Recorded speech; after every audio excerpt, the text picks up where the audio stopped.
Shalom ou bracha, mes chers amis. Aujourd'hui, nous allons étudier ensemble, Be'ezrat Hashem, la paracha de Beha Alotra, selon le Ben Ish Chai, Rabbi Yosef Haim, Zecher Tzadik Kadosh le bracha. Dans la paracha, au Bamidbar Yudbet, au chapitre 12 et au verset Zayin 7, il y a un passage qui nous dit comme ça. Lo chen avdi Moshe, bechol beti neemanhu. Mon serviteur, Dieu qui parle, mon serviteur Moshe n'est pas comme tout le monde. Dans toute ma maison, c'est un homme intègre, un homme sur lequel je peux vraiment avoir confiance en lui. Comme il est mentionné dans Yermia, chapitre 7 et verset 4, il est mentionné pour les tzadikim, comme Moshe Rabbeinu. Echal Hashem Hema. Qu'est-ce que ça veut dire?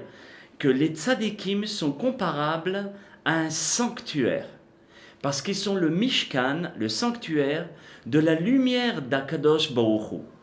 Ve'en on shchinato, et la lumière d'Akadosh Baruch Hu, elle ne peut résider dans tout le corps, elle ne peut pas. Alors dans quoi elle peut résider? Parce que dans tout le corps, il y a ce qu'on appelle Darga Demota. Cela veut dire le niveau de la mort. Tout notre corps, tous les membres en eux-mêmes, il y a la mort qui réside au moment où on dort. Parce que le sommeil, c'est 1/60 de la mort.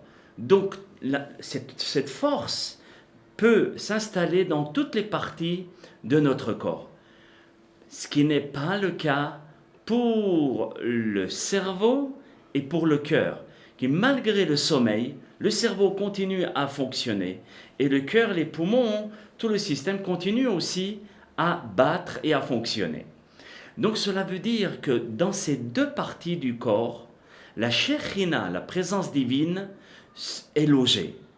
Et la raison, c'est que dans le Moah, ça veut dire dans l'intellect, il y a la Chokhma, l'intelligence, le Koahma quand on permet de l'être, qui veut dire la force du ma, de poser les questions.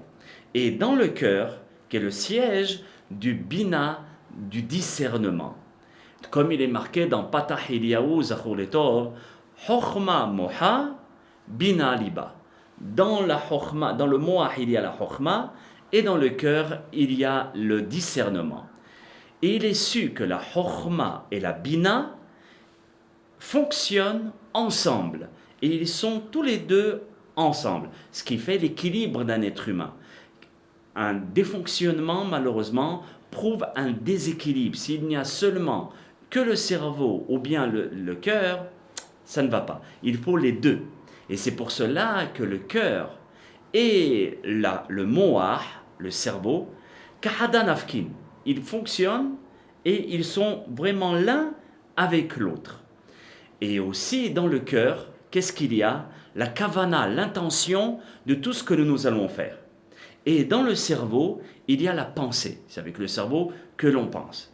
C'est pour cela que le Ben Ish Chai nous dit que dans le moah et le lev, les deux ensemble, ça veut dire le cœur et le cerveau, les deux ensemble. Moah, quand on l'écrit, vous savez que chaque lettre a une valeur numérique.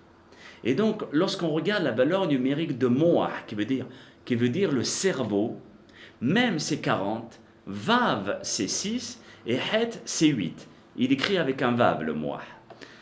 Alors on trouve la valeur numérique 54. Lev, qui est le cœur, c'est 30 plus 2. Donc les deux ensemble, 54 plus 32, on obtient 86. Ça ne s'arrête pas là. Continuons.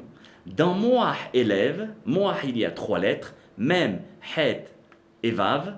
Et lev, il y a lamed bet, c'est 5 lettres. Donc 86 plus 5, on obtient la valeur numérique de 91. Vous allez me dire, et alors 91, c'est très bien. Mais on a étudié le 91, mes chers amis. 91, c'est la fusion des deux noms d'Akadosh Baruch Hu. Lesquels? Le Yud Ke Vav Ke, celui qui se trouve dans la prière quand on dit Baruch Ata Hashem. Donc il a pour valeur numérique 10, 5, 6, 5. Donc 26, et le nom de Adonai qui vient du terme de Adon, mon maître. Dès qu'on commence la Hamida, on dit Adonai Sefatai, mon maître ouvre mes lèvres. Donc c'est dans le terme de Adon, le maître. Tandis que Yudke Vavke, c'est le Dieu qui était, qui est présent et qui sera pour l'éternité. Maintenant, les deux fusionnés ensemble, 65 plus 26, on obtient 91. C'est ça ce que le prophète il a dit. Echal Hashem. Écoutez ce que le Ben Ish Chai dit. C'est très très beau. Écoutez.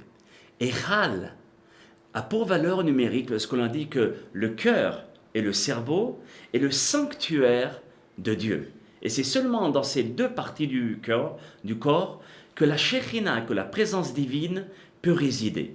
Parce que Echal, qui veut dire le sanctuaire, ça est composé de 4 lettres. He, Yud, Chaf, Lamet. 5, 10, 20 et 30. En tout, c'est 65. Et vous savez que dans les voyelles aussi, il y a le fonctionnement des valeurs numériques. Dans Echal, dessous le He, il y a un tséré, c'est 2 points, l'un à côté de l'autre. Chaque point est comme un Yud. Donc cela veut dire, comme le Yud il a pour valeur numérique 10, donc chaque point c'est 10, comme il y a 2 points c'est 20. Et le patah, dans Echal, dessous le Chaf, pour lire A, c'est un patah, qui a cette forme. Donc quand on redresse le patah, il a la forme d'un Vav. Le Vav a pour valeur numérique 6. Donc 65 plus 20 et 6, c'est 91. Et c'est là, si vous remarquez, que le nom de Dieu fusionne exactement comme le cerveau et le cœur, de façon à fusionner et fonctionner ensemble. Bezrat Hashem, nous allons expliquer dans la prochaine vidéo la force du cœur et du cerveau. Bracha ve'atzlacha pour un prochain pirouche.